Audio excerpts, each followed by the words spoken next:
Thank you very much. Junagadh, कभी किसी conference में आपने नाम नहीं सुना होगा, आज मैं जरूर बात करूंगा। वो बेचारा नवाबजादा कराची में पुराने गवर्नर हाउस में यतीमों जैसी जिंदगी गुजार रहा है। उसका कसूर क्या है कि वो एक मुहिब्बे वतन पाकिस्तानी है। वो अरबों रुपए की प्रॉपर्टियां, अरबों रुपए के जेवरात को लात मार के पाकिस्तान आ गया। वो आज भी अपनी गाड़ी में जूनागढ़ स्टेट का नंबर लगाता है। उसने पाकिस्तान के आजाद इलाक का जो ऐलान किया, इसलिए उसको सजा मिल रही है, इसलिए उसको हम यतीम बना के हमने रखा हुआ है, इसलिए हम उसका साथ नहीं देते। मैं आज सलूट करता हूं उस शख्स को।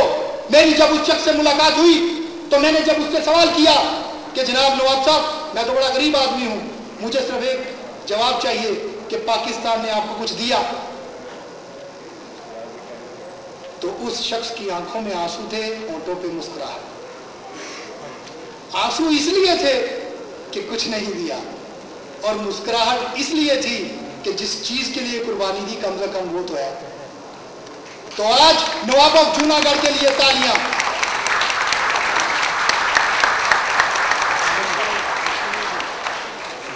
हुक्मरानों की जिम्मेदारियां, इसको मेरा मंशूर समझे, करारदाद का हिस्सा समझे, कुछ करें। हमेशा हुक्मरान आला खुदावंद कद्दूस की जात होती है, और मैं उसके बाद पाकिस्तान में अगर किसी को इक़्तिदार आला का समझता हूं हकदार, तो वो कायद आज़म मोहम्मद अली जिन्ना है।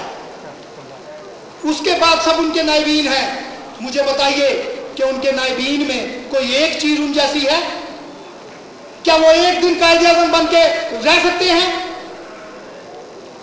नहीं रह सकते। क्यों नहीं रह सकते? वो कायद था। ये तो फकीर है, खुदा की कसम, सड़क पे मांगने वाला फकीर भी इनसे बेहतर है। कम अज कम उसको अपने भीख मांगने में फख्र तो है। आजकल के लीडर, ओ जनाब मैंने तो मुआहिदा किया था, अब मुझे माफ कर दे। अच्छा, माफी की शर्त क्या है? कि मैं वजीर आज़म भी बनूंगा। What is that? क्या पाकिस्तान की जनरेशन मर गई है? क्या पाकिस्तान के नौजवान इस काबिल नहीं है? क्या यही 4, 5, 10 चेहरे रह गए हैं?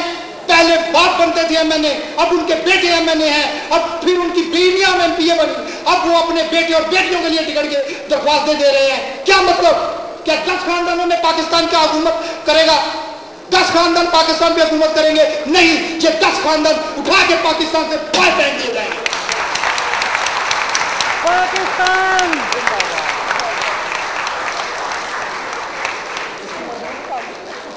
मेरी करारदाद के मुताबिक पाकिस्तान का वजीर आजम और सदर, अगर जमीर जागता है उसका, तो इतनी भूखी नंगी कौम का वजीर आजम और सदर पाकिस्तान को पार्लियामेंट हाउस और प्राइम मिनिस्टर हाउस और प्रेसिडेंट हाउस में रहने की कोई जरूरत नहीं। ये तो नंगे बिस्तर पर भी सोए तो कम है। क्योंकि आपको मैं वाकया सुनाता हूं, वो अदलो इंसाफ पे वाकया सुनाऊंगा, इसकी आपको समझ आ जाएगी। पाकिस्तान का वजीर आजम और सदर या कोई भी हुकूमती ओहदेदार हो, अगर हमें मौका मिला तो वो होगा जो लाल बत्ती पे गाड़ी को अवाम के साथ खड़ा करेगा और ग्रीन बत्ती पे गाड़ी को बढ़ाएगा।